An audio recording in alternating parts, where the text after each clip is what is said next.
মেলাঘর বনাম কাকরাবন ওঠোর পারমিট নিয়ে টানটান উত্তেজনা দুই মহকুমার বিএমএস নেতাদের মধ্যে। আগে মেলাঘরের সিন্ডিকেট নেতারা কাকরাবনের নেতাদের মারধর করেছিলেন বলে অভিযোগ। পরে থানাতেও জানানো হয়, কিন্তু কাজের কাজ কিছুই হয়নি। এখন আরও এক ধাপ এগিয়ে কাকরাবনের বিএমএস নেতৃত্ব মেলাঘর সিন্ডিকেটের ওটো তাদের এলাকায় চলার ক্ষেত্রে নিষেধাজ্ঞা জারি করেছেন বলে অভিযোগ। খোদ মেলাঘরের নেতারা সাংবাদিক সম্মেলন করে এই অভিযোগ করেছেন। কাকরাবনে দেখেন মেলাঘর টু কাকরাবন ভাইয়া তুই বান্দা যে কাকরাবন উল্লেখ আছে, তারা ওইদিকে চাইলে নাম্বার দেয় না। দেয় না কারা? কাকরাবন স্ট্যান্ডের নেতৃত্ব লোক, সেক্রেটারি প্রেসিডেন্ট।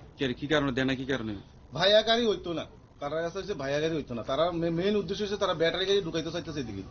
আমরা কইছি ব্যাটারি গাড়ি হইতো না, তো তারাও অকন ফেস দিচ্ছে ভাইয়া গাড়ি হইতো না। ব্যাটারি গাড়ি আমরা কি কারণ দেবো?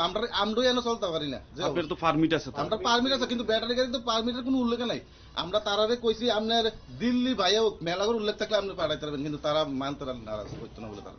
কতদিন ধরে চলছে এই ব্যবস্থা? ওটা হয়েছে এক সপ্তাহ খানে হয়ে গেছে গন্ডগোল। এবার আমার এক শ্রমিকেরও মারধর করছে কাকরাবনের লোকে।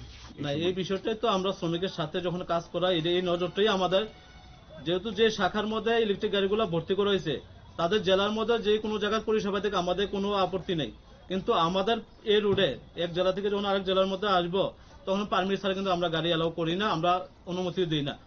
এইগুলা নিয়ে তাদের সঙ্গে সমস্যা। এই যে গাড়িগুলো শ্রমিক ভাইরা আজকাল দুদিন যাবত যে তারা ব্যবসায় হেনস্থা হইতেছে, আমি আপনাদের মাধ্যমে আমাদের মাননীয় পরিবহন মন্ত্রী এবং আমাদের রাজ্যের মাননীয় মুখ্যমন্ত্রীর কাছে আমি করজোড়ে অনুরোধ আবেদন রাখছি যে আমাদের শ্রমিক ভাইদের দিকে একটু দৃষ্টি আকর্ষণ করে যাতে উপযুক্ত তদন্তক্রমে সেই দিকে নজর দেয় এবং শ্রমিকের সাথে আমাদের কাজ করার যাতে কোনো ব্যাঘাত না ঘটে সেটা যাতে ওনারা আমাদের সহযোগিতা করে।